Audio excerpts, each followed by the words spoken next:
Hello అండి, ఇది చాలా ముఖ్యమైన సర్క్యులర్. ఇది సిబిఎస్ఈ బోర్డుకు సంబంధించినటువంటి గేమ్స్ అండ్ స్పోర్ట్స్కి సంబంధించినటువంటి చాలా ముఖ్యమైన సర్క్యులర్ అండి. ఇది every academic year July August ఆ మంత్లలో మాత్రమే రిలీజ్ అవుతుంది.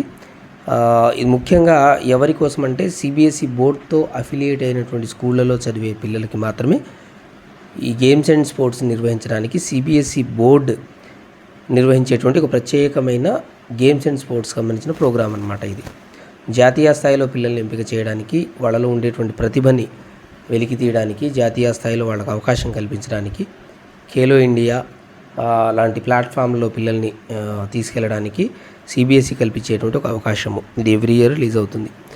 అయితే మీ 9th and 10th ఎల్ఓసీలు కట్టేటప్పుడే ఎవ్రీ ఇయర్ ప్రతి స్కూల్ 10,000 కట్టడం జరుగుతుంది. మీకు ఈ డౌట్ వచ్చే ఉంటుంది, ఎందుకు సిబిఎస్ఈ 10,000 కట్టించుకుంటుంది స్పోర్ట్స్ కోసం అని. నాకు కూడా వచ్చింది ఈ డౌట్ ఒకప్పుడు. ఎందుకు అని అంటే ఈ 10,000 ఏవైతే మీరు కడతారో, ఈ ప్రతి స్కూల్ కట్టేటువంటి ఈ 10,000తో ఈ టోటల్ ఇండియాలో జాతీయ స్థాయిలో జోనల్ క్లస్టర్గా డివైడ్ చేసి ఈ గేమ్స్ నిర్వహించడం జరుగుతుంది. మనది ఇక్కడ స్క్రీన్ మీద చూస్తున్నట్టుగా విజయవాడ రీజన్ కింద మన జోన్ 1, ఆంధ్రప్రదేశ్ తెలంగాణ క్లస్టర్ 7 కిందికి వస్తాము. ఇలా మొత్తం 19 నుంచి 20 క్లస్టర్లు ఉంటాయి. ఓకే, ఈ క్లస్టర్ కింద ఉండేటువంటి స్కూళ్ళలో ఉండేటువంటి పిల్లలు ఎవరైతే ఉంటారో వాళ్ళ కోసం నిర్వహిస్తారు. అండర్ 11, అండర్ 17, 14, 19 ఈ ఏజ్ గ్రూప్ పిల్లల కోసం ఇక్కడ చాలా రకాల గేమ్స్ని ప్రొవైడ్ చేయడం జరుగుతుంది.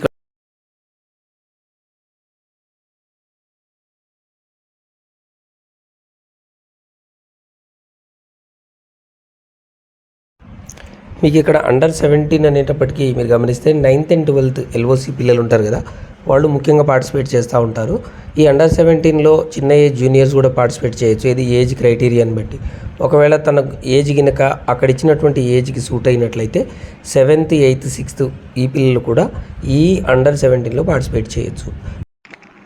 అండర్ 19కి వచ్చేటప్పటికి ఏమవుతుందంటే +1, +2 పిల్లలు ఉంటారండి. సిబిఎస్ఈలో చదివేటువంటి +1, +2 పిల్లలు ఈ ఏజ్ గ్రూప్ కిందికి వస్తుంది. అయితే ఇక్కడ 19లో జూనియర్స్ ఆడొచ్చండి. ఈ సీనియర్స్లో 19 అంటే సీనియర్స్ కదా, ఇక్కడ జూనియర్స్ కూడా ఆడొచ్చండి. ఆ అవకాశం కూడా కల్పిస్తారు. పిల్లలకి కనుక మంచిగా ప్రతిభ కనబరిచి మంచి టాలెంటెడ్ అయితే ఆ పిల్లల్ని తీసుకొచ్చి ఇందులో ఆడిపిస్తూ ఉంటారు. కానీ ఈ సీనియర్స్ని తీసుకుపోయి 19 వాళ్ళని తీసుకుపోయి జూనియర్స్లో ఆడించడానికి ఛాన్స్ లేదు. సో ఇలా ఉంటుంది. ఇక నెక్స్ట్ విషయానికి వచ్చినట్లయితే ఈ ప్రాసెస్ ఎలా ఉంటుంది, ఎలా చేయాలి అనేటువంటిది మీకు ఎక్స్ప్లెయిన్ చేస్తాను. దానికి ముందు ఇక్కడ చూడండి ఏమేం గేమ్స్ ఉన్నాయో స్క్రీన్ మీద కనబడుతున్నట్లు అన్నిటిని మీరు ఈ సర్క్యులర్ డౌన్లోడ్ చేసుకొని చూసుకోండి. ఏమేం గేమ్స్, స్పోర్ట్స్. ఇక్కడ చూడండి యోగా అనేటువంటి ఈవెంట్ కూడా ఉందండి. యోగాకు సంబంధించిన యాక్టివిటీస్ కూడా అందులో చేయొచ్చు అనమాట. మనం అంటే ఇట్ మీన్స్ మన పిల్లల్ని పార్టిసిపేట్ చేయించవచ్చు. చాలా మంచి అవకాశం నేషనల్ వైడ్గా ఆడడానికి పిల్లలకి. ఇక్కడ చూడండి జోనల్ వైడ్గా డివైడ్ చేసి ఏ రాష్ట్రాలు, ఏ జోన్లు, ఏ క్లస్టర్ కింద వస్తాయి, 20కి పైగా క్లస్టర్లు, 20కి పైగా గేమ్స్ ఇలా ఉంటాయన్నమాట. ఓకే, ఇప్పుడు మీకు ప్రాసెస్లోకి తీసుకెళ్తాను ఎలా ఇది అనేటువంటిది. ఇక్కడ ప్రాసెస్ చూడండి. ముందు సిబిఎస్ఈ మెయిన్ వెబ్సైట్ ఓపెన్ చేయండి. ఇది మెయిన్ వెబ్సైటు. ఇక్కడ క్లిక్ చేయండి. మీరు మెయిన్ వెబ్సైట్లోకి వెళ్ళిపోతే ఇక్కడ నుంచి పైకి స్క్రోల్ చేయండి. స్క్రోల్ చేస్తే మీకు ఇక్కడ ఒక ఆప్షను సిఎస్ఎస్ అనే ఆప్షన్ ఉంటుంది. CBSE sports system. ఇక్కడ చూడండి, ఇక్కడ స్క్రీన్ మీద ఈ ఆప్షన్ ఉంటుంది. ఇది ఓపెన్ చేసుకోండి. క్లిక్ చేయండి, ఓపెన్ అయిపోతుంది. కొద్దిసేపు వెయిట్ చేయండి. ఇది సిబిఎస్ఈ స్పోర్ట్స్ సిస్టమ్. ఇక్కడ ప్రొసీడ్ చేయండి. ప్రొసీడ్ చేసిన తర్వాత ఇక్కడ ఎప్పటికప్పుడు ఇక్కడ మీరు సర్క్యులర్స్, అప్డేట్స్ వస్తూ ఉంటాయి. ఈ అప్డేట్స్ చూసుకోండి. ఇక్కడ స్కూలు స్పోర్ట్స్ డైరెక్టరేట్ అని ఉంటుంది. మీరు ఇక్కడ స్కూల్స్ అనే ఆప్షన్ని ఓపెన్ చేసుకోవాలి, స్కూల్కి సంబంధించినటువంటిది. ఇక్కడ ఈ 2 ఆప్షన్స్లలో ఫస్ట్ ఆప్షన్ ఏంటంటే మీరు ఆర్గనైజ్ చేయడానికి, ఒకవేళ మీ స్కూల్ ఏదన్నా ప్రత్యేకమైన ఒక గేమ్నో స్పోర్ట్స్ని ఆర్గనైజ్ చేయాలనుకుంటే వాళ్ళ కోసం ఈ ఫస్ట్ ఆప్షన్ అనమాట. ఒకవేళ మీ పిల్లల్ని పార్టిసిపేట్ చేయించాలనుకుంటే ఈ సెకండ్ ఆప్షన్లోకి వెళ్ళండి. Apply to participate.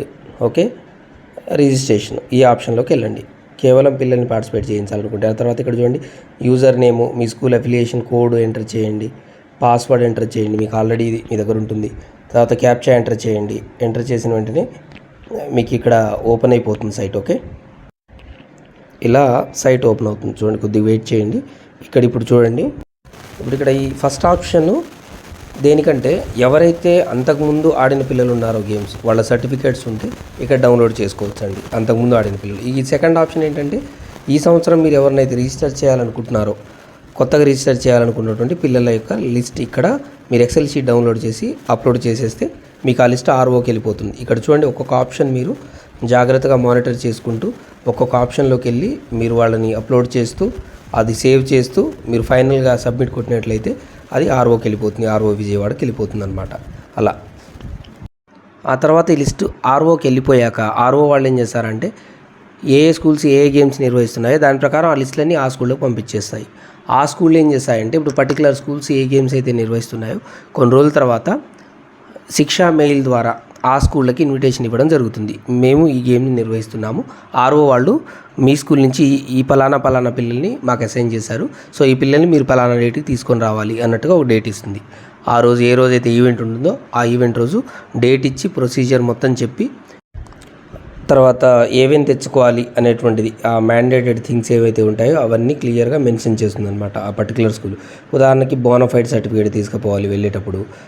తర్వాత ఒక ప్రొఫార్మా ఉంటుంది, వీళ్ళ బయోడేటా అలాగా టోటల్గా వీళ్ళ details, mother name, father name, school, ఇట్లా ఎక్కడెక్కడ గేమ్ ఆడారు, ఈ డీటెయిల్స్తో పాటు డేట్ ఆఫ్ బర్త్, ఇదంతా ఈ డీటెయిల్తో పాటు ఆ ప్రొఫార్మాలో ఫైనల్గా ఒక ఫోటో ఫిక్స్ చేసి ప్రిన్సిపల్ సిగ్నేచర్ చేయించుకొని ఒక అటెస్టెడ్ అని అంటాం కదా, ఆ అటెస్టెడ్ తీసుకొని వెళ్ళాల్సి వస్తుంది. సో ఇలా క్లియర్గా చెప్తుందన్నమాట. బోనఫైడ్ సర్టిఫికేట్స్, ఒక ఆధార్ కార్డు, ఏజ్ ప్రూఫ్ లాగా ఇవన్నీ తీసుకొని వెళ్ళాలి, ఐడి కార్డు, ఒక స్కూల్ ఐడి కార్డు, ఇవన్నీ తీసుకొని వెళ్ళాలి. ఈ ప్రొసీజర్ మొత్తం ఆ స్కూల్స్ చెప్పేయడం జరుగుతుంది. ఓకే, దీని తర్వాత మీరు వెళ్ళి ఆడాలి. అక్కడ మీరు సెలెక్ట్ అయితే నేషనల్కి వెళ్ళడం జరుగుతుంది. ఇది టోటల్ ప్రొసీజర్. ఓకే, మీరు జూలై నుంచి అలర్ట్గా ఉండాలి, సర్క్యులర్ చూసుకోవాలి, రెడీగా ఉండి పిల్లల్ని ముందే మీరు సంసిద్ధుల్ని చేయాలి. ఎలాగంటే మీరు పిల్లలు 6th 5th అంటే మీ దగ్గర వచ్చినప్పటి నుంచి పిల్లలు ఎవరెవరైతే ఏ గేమ్స్లో స్కిల్ఫుల్గా ఉన్నారు, ఎవరెవరికి ఏ గేమ్స్ ఇంట్రెస్ట్ ఉన్నాయో దాని ప్రకారం వాళ్ళని సార్ట్అవుట్ చేసి ఖచ్చితంగా ఆ డిఫరెంట్ స్కిల్స్ ఉన్నటువంటి డిఫరెంట్ గేమ్స్లో స్కిల్స్ ఉన్నటువంటి పిల్లల్ని మీరు సార్ట్అవుట్ చేసి రెడీగా ఉంచుకోవాలి. ఇప్పుడు కబడ్డీలో స్కిల్స్ ఉన్న వాళ్ళని ఒక బ్యాచ్ లాగా చేసుకోవాలి. ఆ తర్వాత ఖోఖోలో ఎవరైతే స్కిల్ఫుల్ ఉన్నారో ఆ పిల్లల్ని ఒక బ్యాచ్ లాగా చేసుకోవాలి. ఇలా మీరు సార్ట్అవుట్ చేసి ముందే పిల్లల్ని సంసిద్ధుల్ని చేసుకొని ఉంటే బెస్ట్ అనమాట. పిల్లలు ఖచ్చితంగా సెలెక్ట్ అయ్యే అవకాశం ఉంటుంది. సో ఇది ఇక్కడ మీరు క్లియర్గా అర్థం చేసుకోవాల్సిన విషయం ఏంటంటే మీరు ఖచ్చితంగా మంచి పీటీలను రిక్రూట్ చేసుకోవాలి, పీటీలు యాక్టివ్గా ఉండాలి, పిల్లలకి గేమ్స్ విషయంలో అన్ని స్కిల్స్ నేర్పించేటట్టు ఉండాలన్నమాట. సో అన్ని రకాల గేమ్స్లలో ఫోకస్డ్గా ఉండేటువంటి పీటీస్ ఉండాలి. మీరు ఎక్కువ పీటీస్ తీసుకున్న నో ప్రాబ్లం సిబిఎస్ఈలో, ఎందుకంటే ఇప్పుడు మీరు ఇక్కడ డిఫరెంట్ స్పెషలైజేషన్స్ ఉన్నటువంటి పీటీని తీసుకోవడం చాలా ఉత్తమం. ఎందుకంటే ఇప్పుడు ఒక్కొక్క పీటీ ఒక్కొక్క స్పెషలైజేషన్తో ఉంటారు. కొంతమంది కబడ్డీ బాగా ఆడిపిస్తారు, కొంతమంది ఖోఖోలో స్పెషలైజేషన్ చేస్తుంటారు, కొంతమంది వేరే గేమ్స్. ఇలా మీరు డిఫరెంట్ స్పెషలైజేషన్ ఉన్నటువంటి పీటీని తీసుకోవడం, ఎక్కువ మంది పీటీని తీసుకోవడం వల్ల కూడా మీకు చాలా యూజ్ అవుతుంది.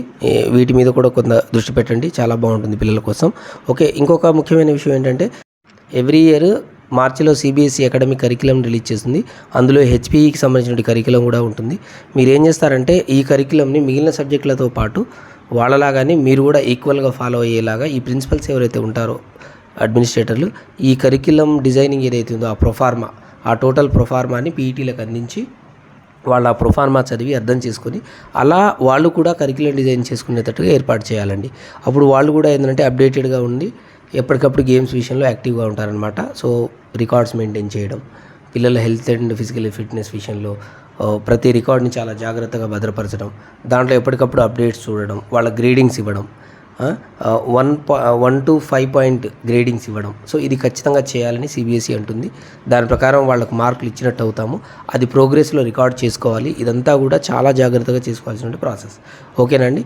దీంతోపాటు చాలా స్కూళ్ళలో స్పోర్ట్స్కి వచ్చేటప్పటికి ఇంపార్టెన్స్ ఇవ్వరండి స్పోర్ట్స్కి, కానీ ఇవ్వాలి. ఇప్పటి నుంచి సిబిఎస్ఈ చాలా ఎంఫసైజ్డ్గా చెప్తుందనమాట.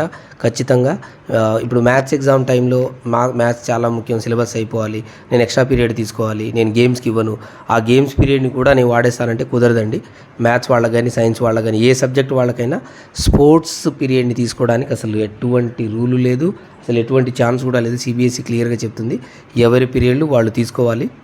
మ్యాథ్స్ వాళ్ళకి ఇచ్చిన ఒక పీరియడ్ని వాళ్ళు వాడుకోవాలి, కానీ స్పోర్ట్స్ వాళ్ళ పీరియడ్ని, గేమ్స్ వాళ్ళ పీరియడ్ని తీసుకోవడానికి అసలు ఛాన్స్ లేదు. వాళ్ళు ఖచ్చితంగా పిల్లలు గేమ్స్కి వెళ్ళాలి, స్కిల్స్ నేర్చుకోవాలి, అది ఖచ్చితంగా జరగాల్సిందే. అంతేగాని మ్యాథ్స్ ముఖ్యము, సైన్స్ ముఖ్యము, కేవలం మ్యాథ్స్ సైన్స్లే చాలా ముఖ్యం పిల్లల భవిష్యత్తు అంటే కుదరదు. మీరు పేరెంట్స్కి క్లియర్గా ఓరియంటేషన్ ప్రోగ్రామ్స్ పెట్టి వాళ్ళకి ఎక్స్ప్లెయిన్ చేయాలి, గేమ్స్కున్న ఇంపార్టెన్స్ని, ఫిజికల్ ఎడ్యుకేషన్ గురించి, యోగా గురించి ఎక్స్ప్లెయిన్ చేయాలి.